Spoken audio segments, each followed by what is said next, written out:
Hello, all, and welcome back to a new episode of TV and Us, a conversation show about the TV series we just can't stop talking about. My name is Jennifer Hahn. And I'm Sarah Callan. And each season we focus on a different show, reviewing it episode by episode, and we invite you to watch along with us. Right now, we are reviewing The Bear Season 3, and today we are on episode 4, titled Violet. If you haven't watched yet, this is your spoiler alert. Please check it out before continuing to listen to the rest of this episode. All right. Sarah, let's dive right in with an IMDb or Hulu summary for episode 4. Jen, are you ready for this? I'm always ready for the Bear summaries. Again, very minimalist. It's great. Okay. Sydney gets a new apartment. Marcus finds inspiration. Amazing. Well, it is always Excellent. fascinating what they choose to focus on and include. Right? You know? Yeah. But that's okay. That's a good one. Yes. Mm-hmm. Yeah, they nailed it. Uh-huh.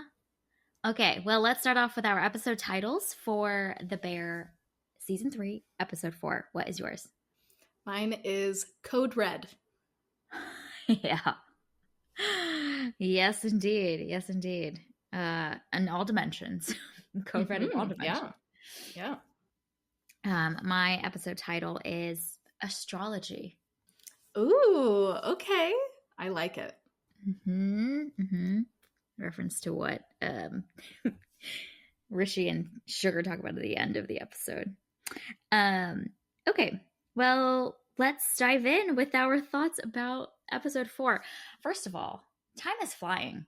We are already on episode 4. I had that realization when we were starting our review today. I was like, we're almost at the halfway point of this season. It's kind of crazy. I feel like we're just getting started, going on this journey with these characters, getting reacquainted. There's just so much that the show does, and it's mind-blowing to me how much that still feels like there is to come, and yet we're already on episode 4.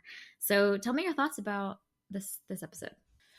And I think that's one of those things that really impresses me about The Bear is how seasons are paced.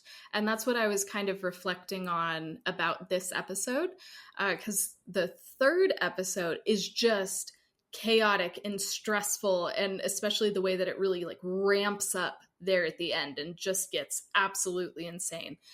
And then this episode comes down a little bit, and we're seeing some of those character moments that we were actually talking about in the last episode. We're seeing pairs of people talking together, how people are dealing with things in their actual lives outside of the kitchen. And I think that this was a really helpful episode to get us refocused on these characters and who they are and how they process information, and also showing us that they have lives outside of the kitchen. And then, of course, because The Bear is, all of these episodes are working together to get us to a point, it ends on this like ramping up again and creating some real tension and stakes that are going to carry over into the next episode. So I think this is, while it's not maybe the most exciting episode, I think it is an important episode, giving us a little bit of a break and a little more insight into the characters before we get thrown back into the stress and tension of doing service at the Bear.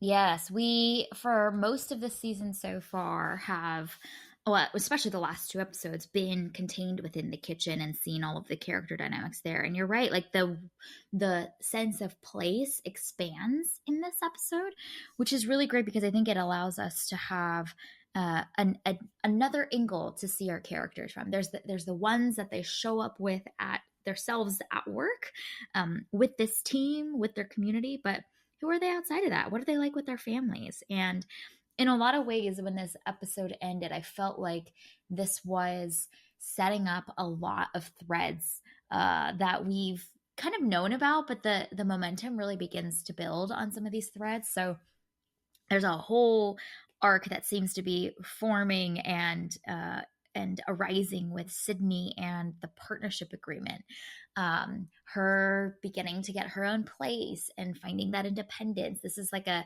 narrative arc trajectory that we've started from even before this season has begun, even from the previous seasons. There's a narrative arc with Richie and his family dynamics and the separation from Tiffany, and then figuring out his place in the new family dynamics. Like that arc too has traversed over many seasons, but it feels like this episode pushed that forward in a new evolving development in the way that he's feeling. There's just, those are two examples, but there's so many of those that this show and this episode specifically is really beginning to, ratchet up the energy and the forward momentum on that. I'm sure is going to evolve and come to fruition over the next 5 episodes, 6 episodes. How many do we have left? 6 episodes. Yeah. So I feel like this episode's teeing up a lot of threads that we're going to see play out over the next few episodes for sure.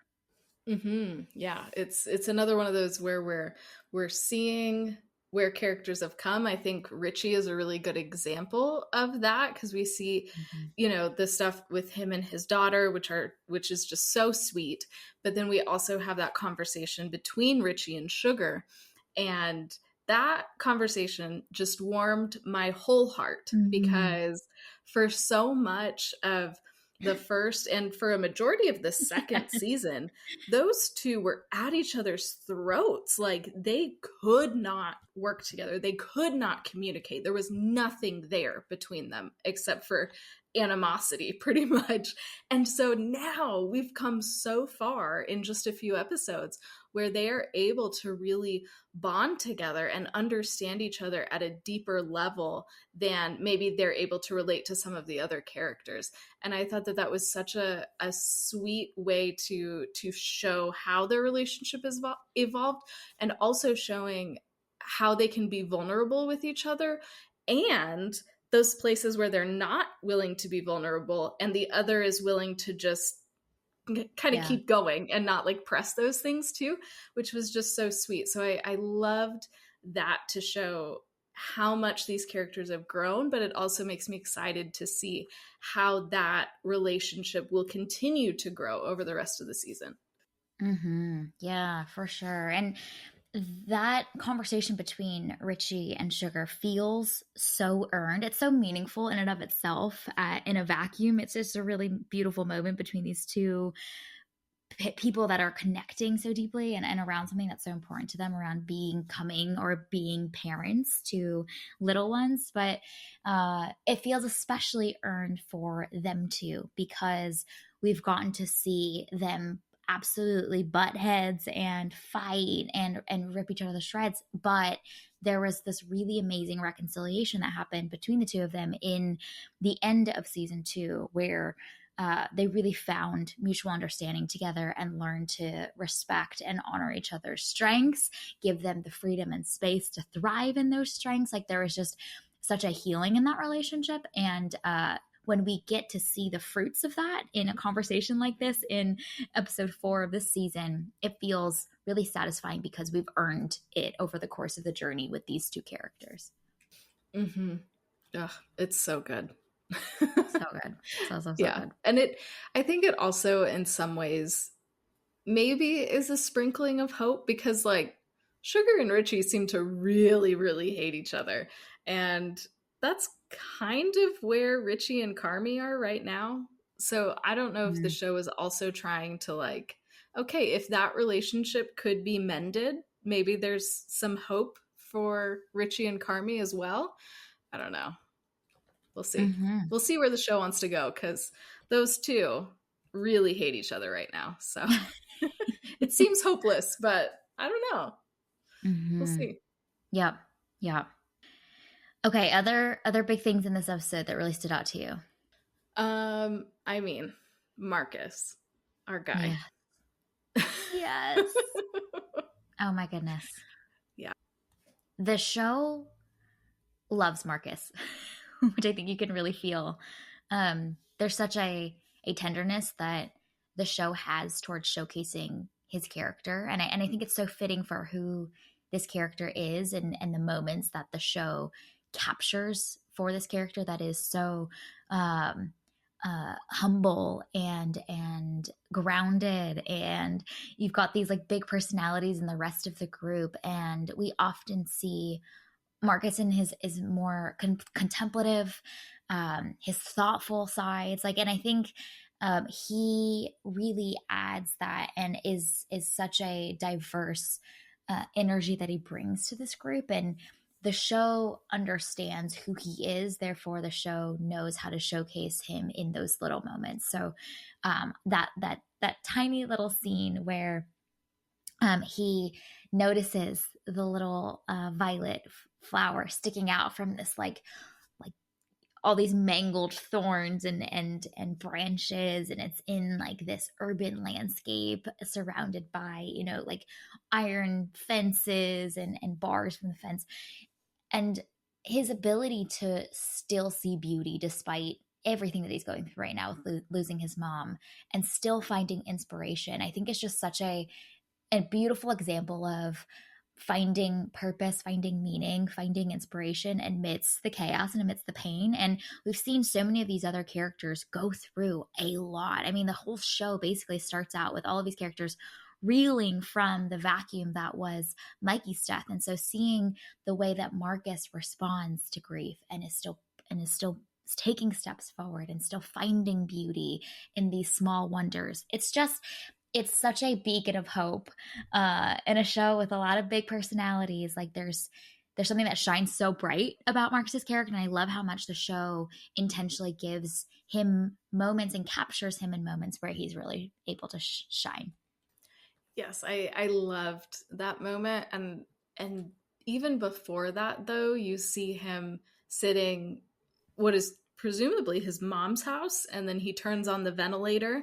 Yeah. Um, and that was just such a sweet moment, and kind of a heart-wrenching moment at the same time, but it also makes me think that he is trying to find this balance of grief while also moving forward and not completely pushing out the grief.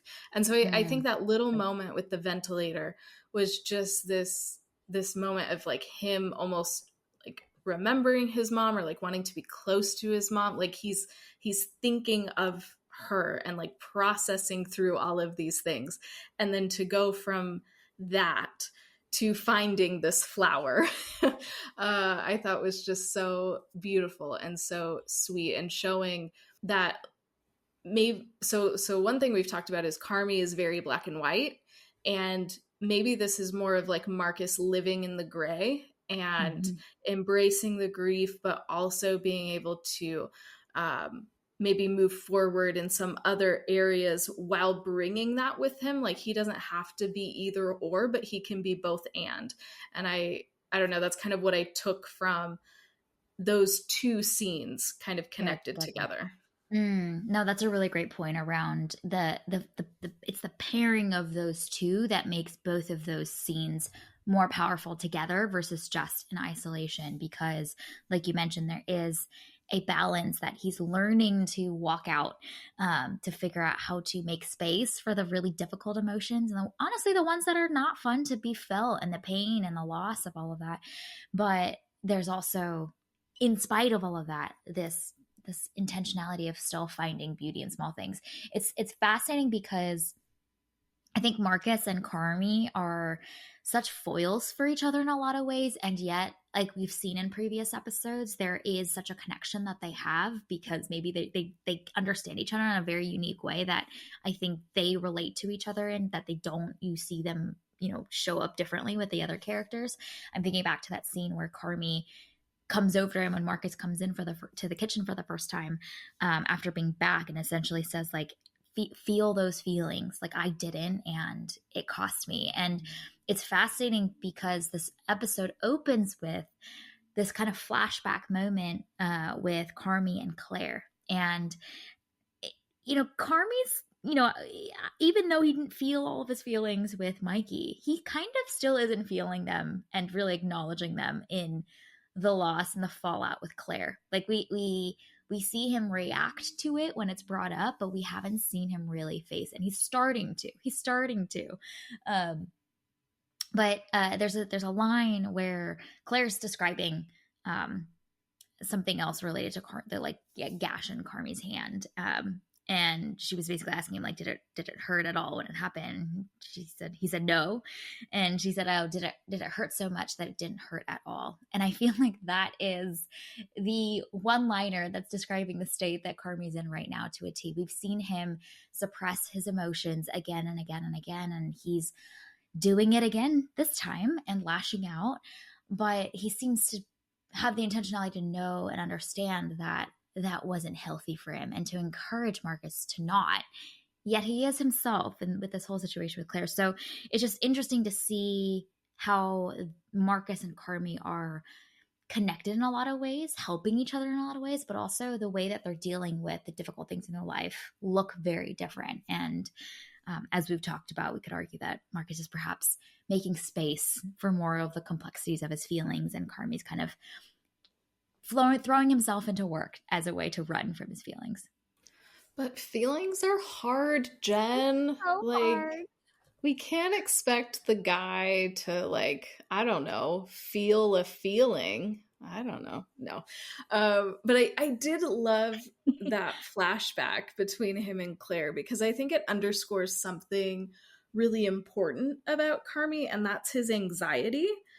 And I think that that is an important aspect of this, and helps frame his like workaholism and his drive, and even maybe even his like black and white thinking in a different perspective, because it is undergirded by this anxiety, and by trying to control everything is how he manages the anxiety. And so I thought that that was a really helpful framing for this, because we talked about it last episode. Like, I'm kind of over Carmi at this point. I'm like, you're hurting Sydney, you're hurting Tina, like, what are you doing? Get out the kitchen, I'm done with you. But I think that moment with Claire was really helpful for me to remember, like, all of these things that he's doing and the ways that he's harming people, Mm. it's really from this sense of anxiety that he is just not sure what to do with. Honestly, he needs to go watch Inside Out 2. Hello. And work on some things. Inside Out 2 would really help Carmi. And so I think that flashback was a helpful reminder for me, because we've just pretty much seen control freak, dictator Carmi for this season, really. And so Mhm. I loved that tender flashback moment. And it also shows us of his emotional growth that he had in the previous season. And I think that contrast was really helpful. It does make me curious, though, how much more we're going to see Carmi spiral, because that scene came here. Like, Mm. where are we going next? That you had to remind us of this really tender part of Carmi that we haven't really seen yet this season. Yeah, yeah. The whole fallout with Claire, and how he hasn't really addressed it. They haven't really talked. We haven't seen Claire at all, really. It feels like this looming sense of inevitability that at some point something's gonna happen with that. It was such a big emotional arc for this character's growth in season 2, and then we had this big fallout that happened while Carmi was stuck in the fridge. And it's kind of the elephant in the room in a lot of ways throughout these last 4 episodes.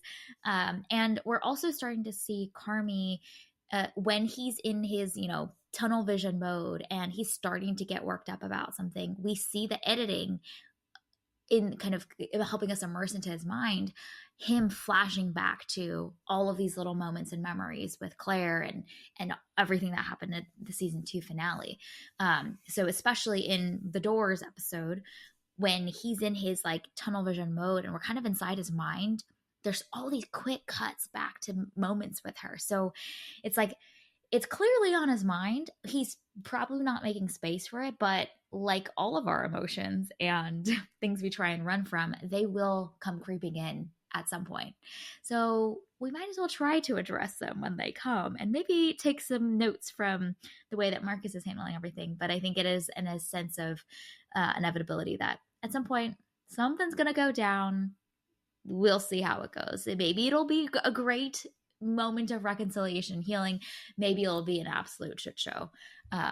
We'll see what state our Carmi is in.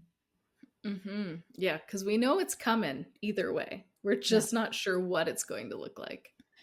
And it's interesting that that is this a key source of like forward momentum uh in this season. Like I think in the previous seasons there was obviously the, circumstantial, logistical mission that this team was on together that really added a lot of forward momentum. Okay, we're gonna open this new restaurant and get to friends and family night. Like, okay, that is always waiting for us as we go from episode to episode. In this season, I feel like it's a lot of the relational dynamics that are also contributing to the sense of forward momentum. There's these big rifts that kind of feel like they're waiting to be resolved and progressed in some way. So his relationship with Richie, big rift there. How's it going to play out? His relationship with Claire, big rift. How's that going to play out? Sydney's whole relationship with the bear and the partnership agreement, and then also this this little bit of tension that she has in her relationship with Carmi, but they're cordial, they're polite, they're working together as well as they can. But there's still something there too that feels like question marks for us. So I think all of that's been really fun because each episode I'm waiting to see like how will these develop in either direction, in a better direction or a not better direction. What will happen in these relationships that are either broken and waiting to be healed or have healed and are waiting to continue to be evolved and grown. And I think another piece to that is Sugar being pregnant and going to give birth Yeah. in matter of weeks. And so we've seen throughout the show that in a lot of ways, Sugar helps hold people together, both within the Berzotto family, but also within this kitchen too. And she has a way of helping people connect and keeping people in line and all of these things. And so I'm very curious about what's going to happen when Sugar has to leave because she's Mm. having birth or giving birth and dealing with having a new child and all of that. So I think that that's another kind of looming piece of this of things are going to change at the bear just because she is going to be removed, even if it's just temporary. And how is that going to maybe exacerbate some already difficult and strained relationships? Yeah, yeah.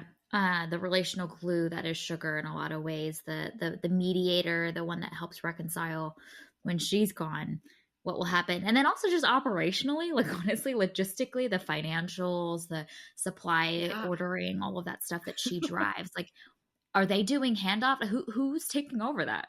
Like, who's backup? Who's covering for that? Do we have a plan in place? I don't know.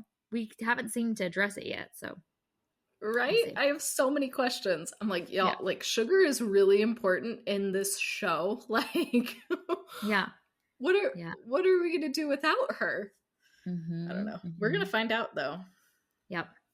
And then you throw Donna into that as well. So it seems like we're going to see Donna again. And there's a whole scene where Sugar and her husband are talking about like Donna. We promised her that we would get to see her before the baby comes. So throw Donna to the mix. It's gonna be spicy. It's gonna be juicy. There's gonna be lots that gets come to the surface. Yeah, we have a lot to look forward to. I'm excited. So much. See, this is why this episode is so perfectly timed, but also is such a strategic um, function in the larger season. To just there's so much that's set up, so many threads that are like, and here we go. All of these threads are going to go somewhere, and I'm so intrigued to see where they'll go. hmm Yeah. The other thing that I think this episode really highlights, and you mentioned it a little bit, is Sydney, and Yeah. she's taking steps forward. She's getting this new apartment, but she hasn't seemingly signed the partnership agreement. Mm-hmm. Also, she's being stopped on the street by another chef who is complimenting her on her work and knows that it wasn't Carmi's recipe that Yeah. he enjoyed, but it was hers. So I feel like the show is just giving us so many little breadcrumbs to savor, uh, and options for what might happen. But So I don't know. much. I was very pleased to know that Sid has options and she is getting noticed. So if she needs to leave the bear, she's going to be fine. Yeah. Yeah. That there's so much brewing with her thread lines.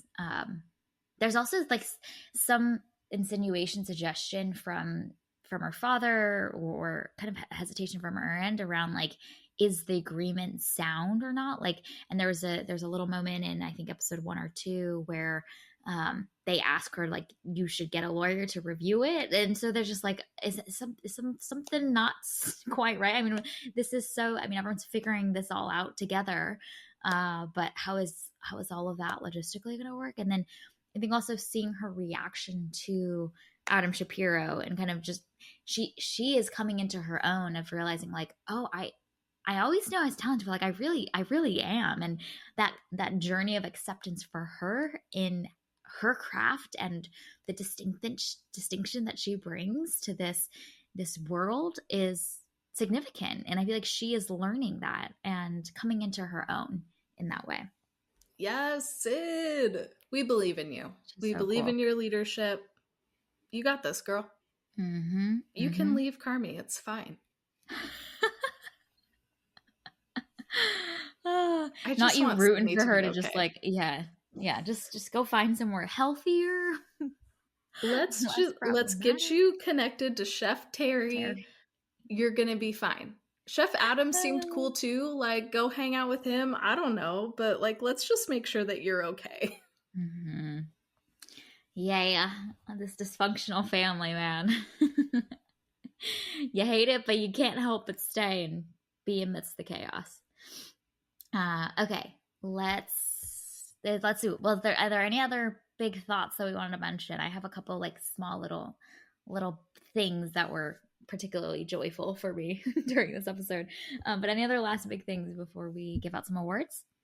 I am curious to see because there's that moment between Carmi and Sid in this episode where she really highlights his poor communication, Yep. and he seemed like the light bulb did seem to go on in that moment.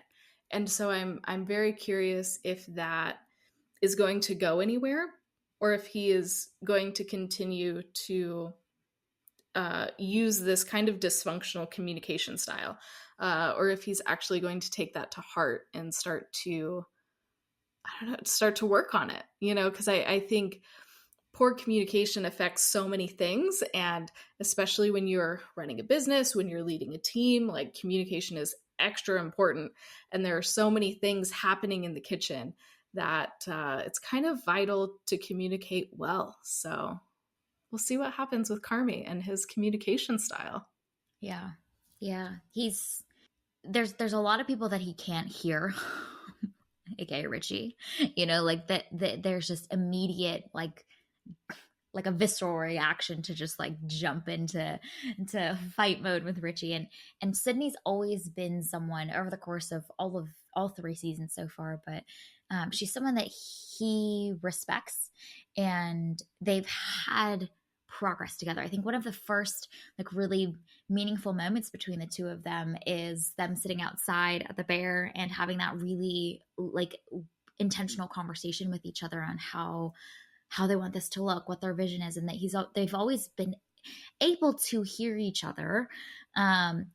Whether they choose to or not is a whole nother story, but you're right. We're seeing signs that there's hope. We'll see how this next stressful situation with the Chicago Tribune and the review that's going to come out about the bear, like, will that be a light bulb moment for this whole team to say, okay, like we've been dilly dallying, we've been figuring out our logistical dynamics, our relational dynamics. We can't be fighting in the kitchen anymore when reviews are coming in. Like, let's band together now. Or will the stress of all of that create even more spicy, fiery moments between them? I think that is a valuable forcing function to just push this team again, apply more pressure, and see, will that help them band together or will that push them apart? More Yeah. pressurized situations, more stakes. Yes. Honestly, it's just what we need. It Yeah, makes for some really compelling television. So it I'm does. excited. Let's keep pouring on the stress. Okay, I've got three fun little things from this episode that I was like just charmed by. One is Sydney and Carmi are having this really meaningful conversation together as they're slicing grapefruit, and Fack rolls through. Sid, without a word, Mhm. stuffs his face with a slice of grapefruit, and he just walks off. And I just thought it was such a sweet, ridiculous little moment amidst like a very like serious, good, healthy conversation between Sid and Carmi where they're really connecting, and then we get a little Fack sprinkle in there, and I thought that was a really sweet little moment. Oh, it's so good. And it's just again perfectly timed. I'm consistently impressed by the timing of the fact moments. Uh because they come in just the right dose. You Yep. know, that's just perfect. It's and the way that this show uses humor to break up difficult conversations, but it's not too much humor to be avoiding the difficult thing, but it's to help, I don't know, help us stay engaged almost, you know? Like, Mm-hmm. yeah, we're going deep on this thing. Okay, let's lighten it up for half a second so we can take a breath, and then okay, we're going to continue on the conversation. And so the way that the writing of this show, the pacing of this show, I think is just spot on to help keep us Mm-hmm. engaged even when things are difficult. Yep. Yep. It's so great. It's so great.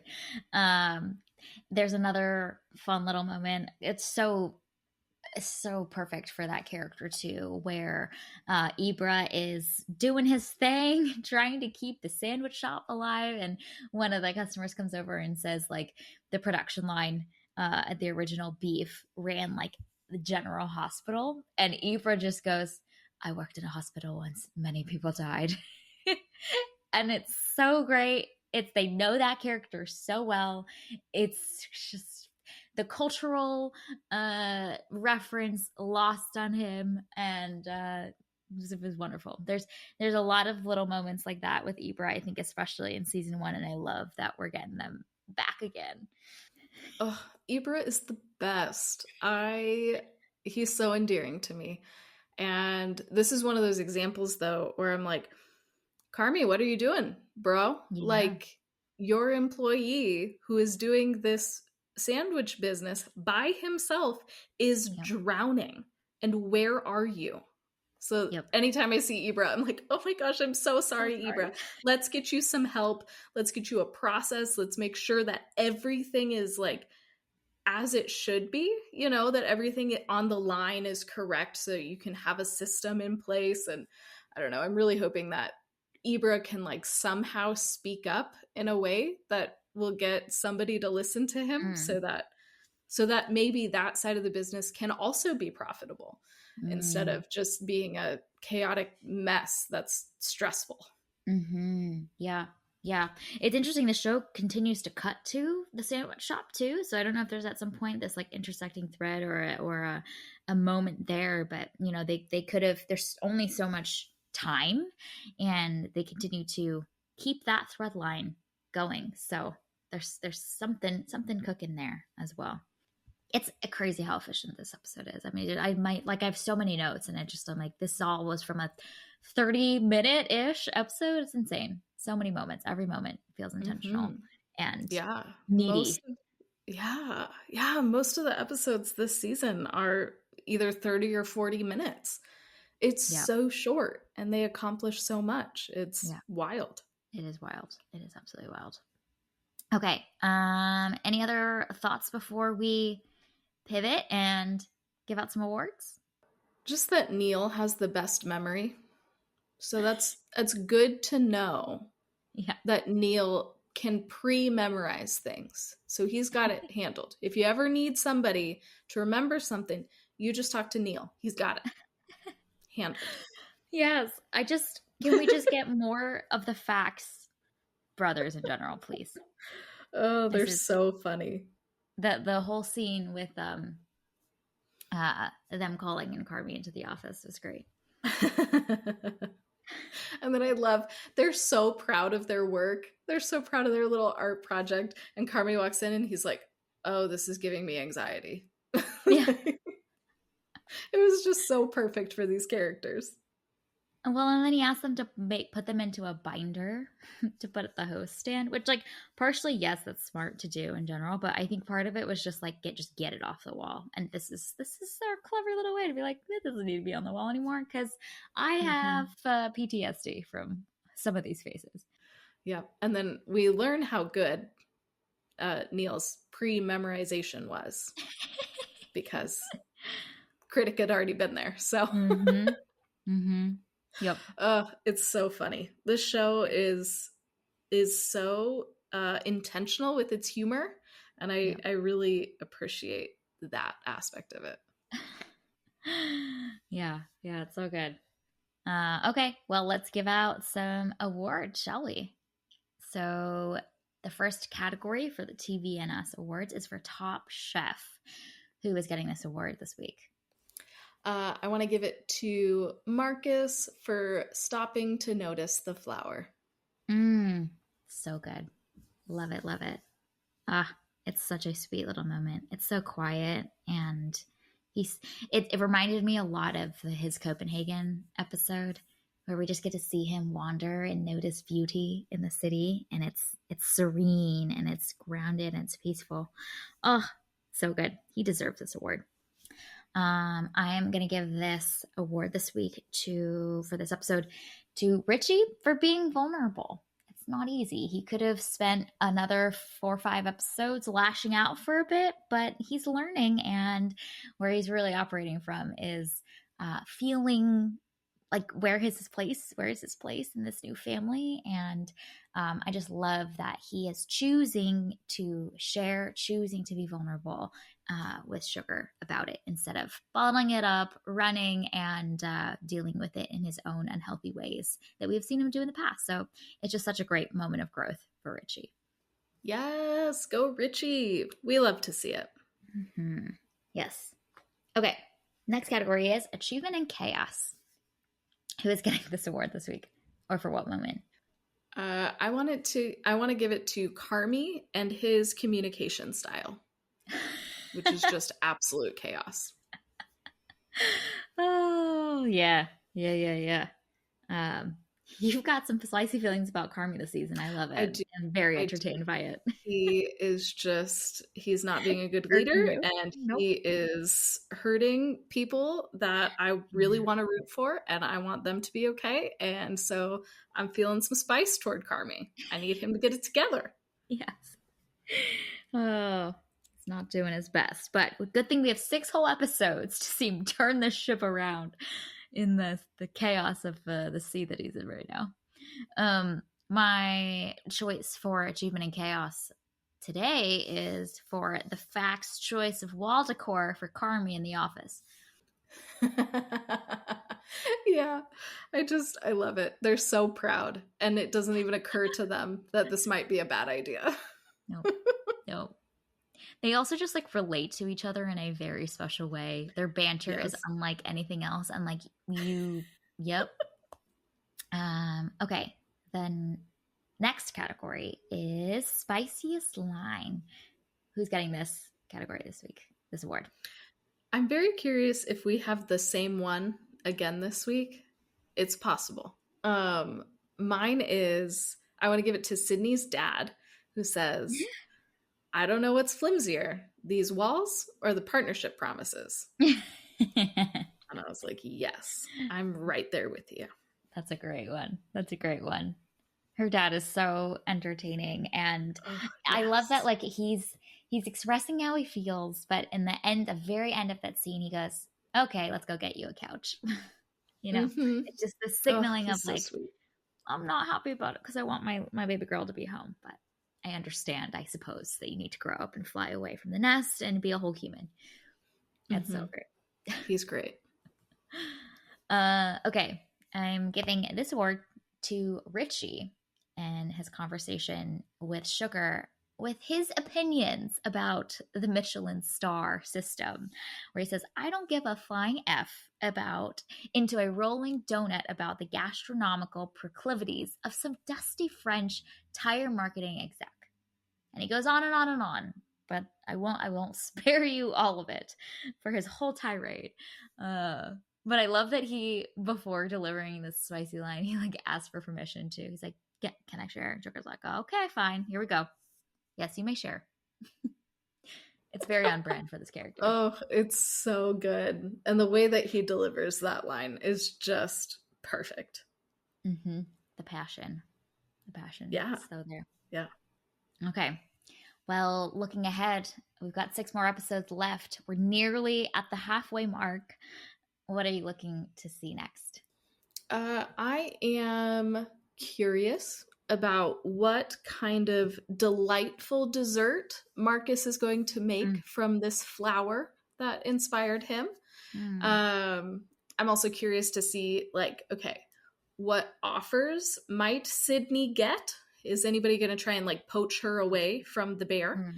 And then I'm very curious about when Sugar is going to have the baby, because in that scene with Pete, they were talking about timeline, and I'm like, oh, is she going to have that baby early when Pete is not here to then create an even more stressful moment, as if having a child is not already stressful enough. So because they were so clear on those timelines, I'm curious to see what's going to go wrong there. Yep. And then we're talking about everything we talked about with the fallout as well, potentially, of the vacuum that she is to this whole crew, this whole operation. Along a similar vein, I am intrigued to see how everything goes with the Donna. When you throw Donna into the mix, just lots of stuff comes out, and relational dynamics just get, the temperature turns up. So I think that will be character revealing for everybody. There's a lot of, as we mentioned this earlier, but the partnership agreement foreshadowing is just like, there's so much foreshadowing there. You're just like, there's so much cooking for that whole thread line. And then we end this episode with a mic drop about the Chicago Tribune and them coming to take photos, which like feels like you're having like a guest in your establishment, and they are a very distinguished guest. So I'm sure that stress and pressure will be high for this crew for everything to go well when they show up and arrive. And also, like, what is the review? I want to know. I feel invested in their journey. Like, do they approve? I have so many questions. So that was a great little mic drop moment, and I'm intrigued and curious to see what plays out from there. And I love how that mic drop moment happened, because on the whole, this episode was pretty chill. And then once you find out that the Tribune is coming, oh, they've already been here, there's a review, somebody's tasted the food, and then this like hard rock comes in at the end to get you amped to watch the next episode to find out what happens. I thought it was just a brilliant way to structure all of that. So we have to watch the next episode. We can't not see what the review was. Mm-hmm. Yep. It's the perfect like forward momentum to get us to click next. Yep. All right. Well, this was our review and discussion of episode 4. You can find it available on Hulu to stream. Thank you for listening to today's episode of TV and Us. Our name sums it up. We're big fans of TV and the powerful ways we can connect with each other and the world around us. This podcast is about all of us and our shared stories. So everyone is welcome here, and we're so glad you spent time with us today as we continued our journey through The Bear Season 3. You can subscribe to this podcast on Spotify, Apple Podcasts, or wherever you tune into your favorite shows. Drop us a rating and review letting us know your thoughts about episode 4. You can connect with us on Instagram, Threads, and TikTok at TVNSPod, or you can email us at tbnspod@gmail.com. We will be back in a couple of days, very soon, to discuss episode 5. We hope you have an amazing week, and we'll talk again real soon.